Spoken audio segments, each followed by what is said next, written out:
افلا یتدبرون القرآن، تدبر قرآن، مولانا امین احسن اصلاحی رحمہ اللہ۔ سورہ یاسین آیات 1 تا 12۔ اعوذ باللہ من الشیطان الرجیم، بسم اللہ الرحمن الرحیم، یاسین والقرآن الحکیم، انک لمن المرسلین علی صراط مستقیم، تنزیل العزیز الرحیم، لتنذر قوما ما انذر آباؤهم فهم غافلون، لقد حق القول على أكثرهم فهم لا يؤمنون، انا جعلنا في اعناقهم اغلالا فهي الى الاذقان فهم مقمحون، وجعلنا من بين ايديهم سدا ومن خلفهم سدا فاغشيناهم فهم لا يبصرون، وسواء عليهم أأنذرتهم أم لم تنذرهم لا يؤمنون، انما تنذر من اتبع الذکر وخشی الرحمن بالغیب، فبشرہ بمغفرۃ واجر کریم، انا نحن نحیی الموتى ونکتب ما قدموا وآثارهم وَكُلَّ شَيْءٍ أَحْصَيْنَاهُ فِي إِمَامٍ مُبِينٍ۔ ترجمہ۔ یہ سورہ یاسین ہے۔ شاہد ہے پر حکمت قرآن کہ تم رسولوں میں سے ہو، ایک نہایت سیدھی راہ پر، جس کو نہایت اہتمام سے اتارا ہے خدائے عزیز و رحیم نے، کہ تم ان لوگوں کو آگاہ کرو جن کے اگلوں کو آگاہ نہیں کیا گیا، پس وہ غفلت میں پڑے ہوئے ہیں۔ ان میں سے بہتوں پر ہماری بات پوری ہو چکی ہے، تو وہ ایمان لانے والے نہیں بنیں گے۔ ہم نے ان کی گردنوں میں توق ڈال دیے ہیں جو ان کی ٹھوڑیوں تک ہیں، پس ان کے سر اٹھے رہ گئے، اور ہم نے ان کے آگے سے بھی اور ایک روک کھڑی کر دی ہے اور ان کے پیچھے سے بھی ایک روک کھڑی کر دی ہے۔ اس طرح ہم نے ان کو ڈھانک دیا ہے، پس ان کو سجھائی نہیں دے رہا، اور ان کے لیے یکساں ہے کہ ان کو ڈراؤ یا نہ ڈراؤ، وہ ایمان نہیں لانے کے۔ تم تو بس انہی کو ڈرا سکتے ہو جو نصیحت پر دھیان کریں اور غیب میں خدائے رحمان سے ڈریں، سو ایسے لوگوں کو مغفرت اور باعزت صلہ کی بشارت دو۔ بے شک ہم مردوں کو زندہ کریں گے، اور ہم نوٹ کر رہے ہیں جو کچھ انہوں نے آگے کے لیے بڑھایا اور جو کچھ پیچھے چھوڑا، اور ہم نے ہر چیز ایک واضح کتاب میں محفوظ کر لی ہے۔ الفاظ کی تحقیق اور آیات کی وضاحت۔ یاسین، یہ حروف مقطعات میں سے ہیں جن پر ایک جامع بحث سورہ بقرہ کی تفسیر کے شروع میں گزر چکی ہے۔ یہ اس سورہ کا قرآنی نام ہے۔ بعض لوگوں نے اس کے معنی یا ایھا الانسان کے لیے ہیں، لیکن یہ بات بالکل بے دلیل ہے۔ والقرآن الحکیم انک لمن المرسلین، واو قسم کے مفہوم میں ہے، اور قسم عربی میں، جیسا کہ ہمارے استاذ مولانا فراحی رحمہ اللہ نے اپنی کتاب الامان فی اقسام القرآن میں وضاحت فرمائی ہے، شہادت کے لیے آتی ہے۔ مطلب یہ ہے کہ یہ پرحکمت قرآن جو تم لوگوں کو سنا رہے ہو، خود اس بات کی شہادت کے لیے کافی ہے کہ تم رسولوں کے زمرے سے تعلق رکھنے والے ہو۔ رسول کے سوا کوئی دوسرا اس طرح کا حکیمانہ اور موجز کلام پیش کرنے پر قادر نہیں ہے۔ اس سے معلوم ہوا کہ قرآن کے اعجاز میں اصلی دخل اس کی حکمت، اس کے فلسفے کو ہے۔ اس کی زبان کی بلاغت اور جسالت مزید برآں ہے۔ علی صراط مستقیم، یہ خبر کے بعد دوسری خبر ہے، اور اس کا بغیر حرف عطف کے آنا اس بات کی دلیل ہے کہ یہ قرآن حکیم بیک وقت دونوں باتوں کا شاہد ہے، اس بات کا بھی کہ تم اللہ کے رسولوں میں سے ہو، اور اس بات کا بھی کہ تم بالکل سیدھی راہ پر ہو اور لوگوں کو سیدھی راہ پر چلنے کی دعوت دے رہے ہو۔ تنکیر یہاں تفخیم شان کے لیے ہے، جس سے یہ بات نکلتی ہے کہ یہ راہ عقل و فطرت اور خدا کی بتائی ہوئی نہایت سیدھی راہ ہے۔ جو لوگ یہ سیدھی راہ اختیار کرنے سے گریز کر رہے ہیں، انہوں نے اپنی فطرت بگاڑ لی ہے اور اپنی عقل سے کام لینا چھوڑ دیا ہے۔ اس وجہ سے انہیں سیدھی چیز ٹیڑھی نظر آ رہی ہے۔ تنزیل العزیز الرحیم۔ تنزیل فعل محذوف سے منسوب ہے۔ اس کے معنی کی وضاحت دوسرے مقام میں ہم کر چکے ہیں کہ یہ کسی چیز کو درجہ بدرجہ نہایت اہتمام کے ساتھ اتارنے کے لیے بھی آتا ہے۔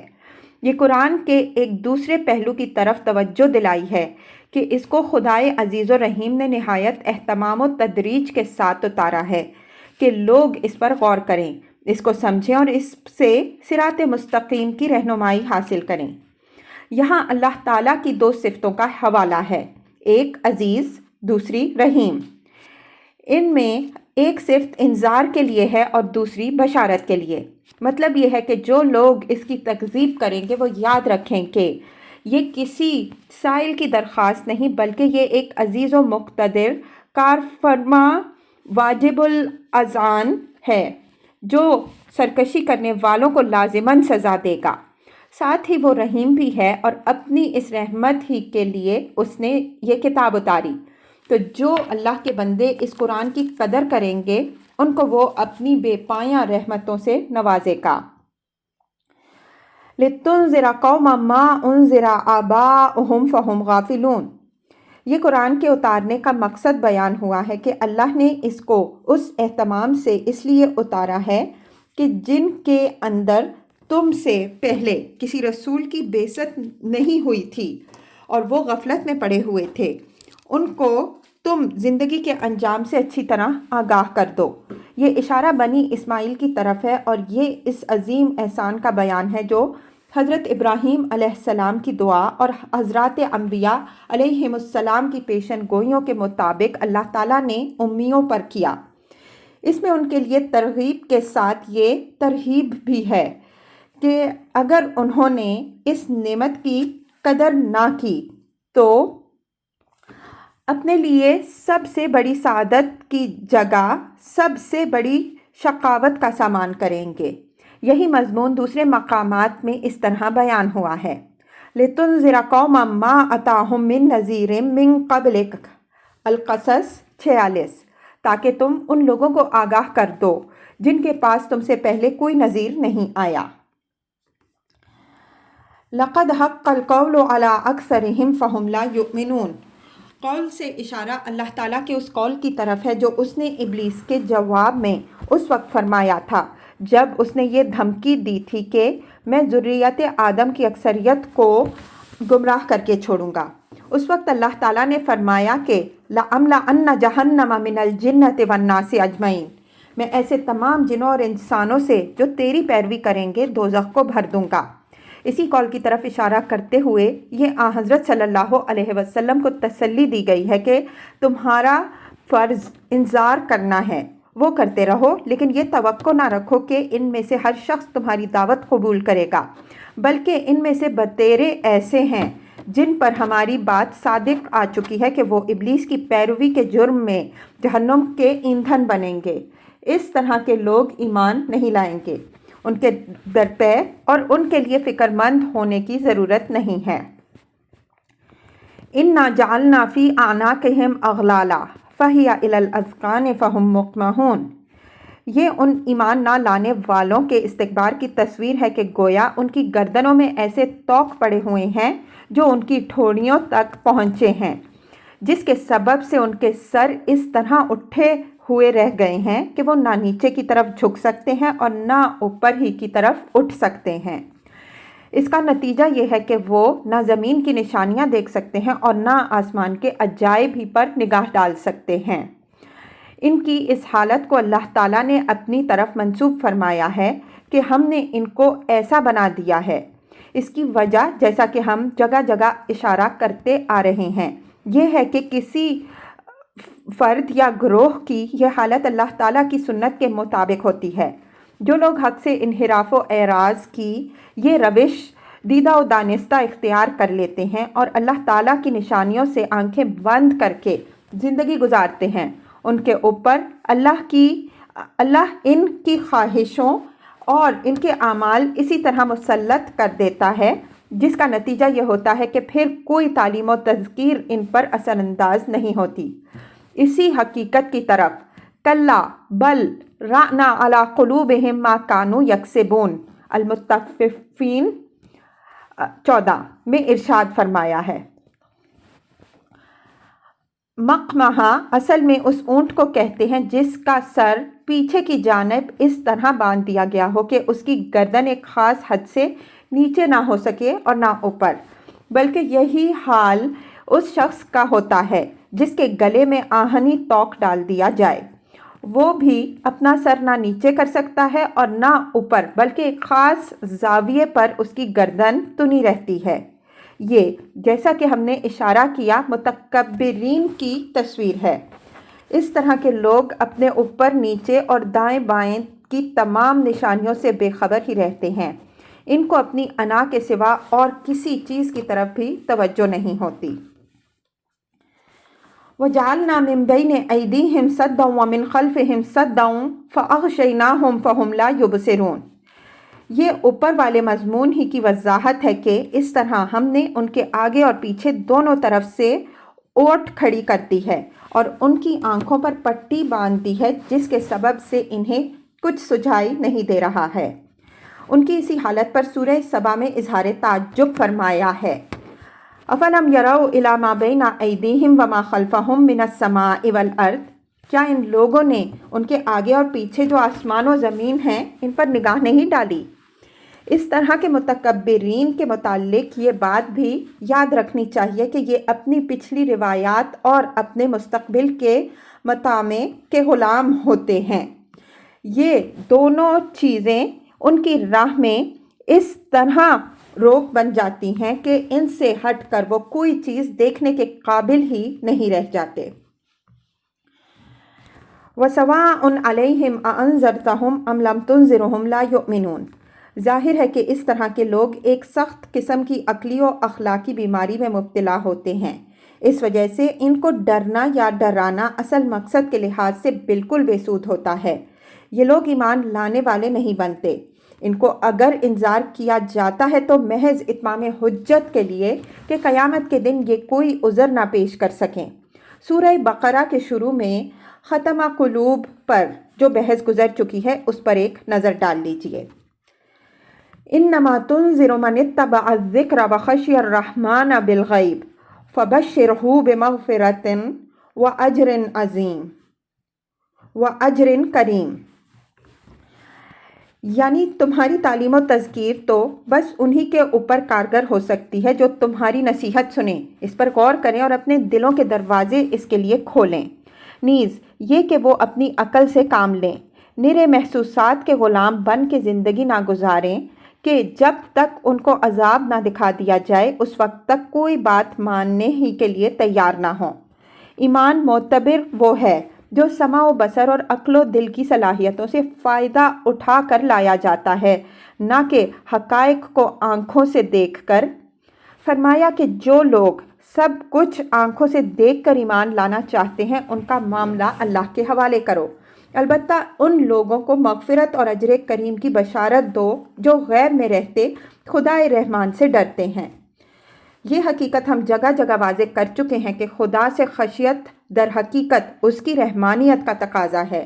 وہ رحمان ہے، اس وجہ سے لازم ہے کہ وہ نیکوں کو ان کی نیکی کا صلہ اور بدوں کو ان کی بدی کا سزا دے۔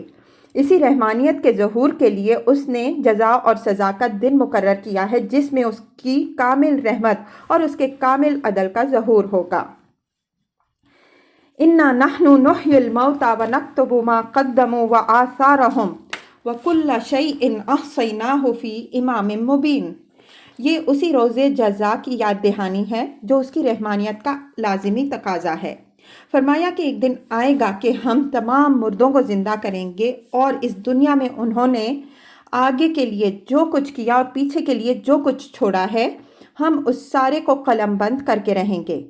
مقصود اس سے اس کے لازم کو واضح کرنا ہے کہ جب ہم سب کو زندہ بھی کریں گے اور ہر ایک کے اعمال نوٹ بھی کر رہے ہیں تو لازماً ہر ایک کے ساتھ اس کے اعمال کے مطابق معاملہ بھی کریں گے۔ اس لازمی نتیجے کی یہاں وضاحت نہیں کی۔ اس کی وجہ اول تو یہ ہے کہ یہ بغیر ذکر کے بھی واضح ہے، اور دوسری وجہ یہ ہے کہ قیامت کے باب میں منکرین کا اصلی شبہ صرف دو پہلوؤں سے تھا۔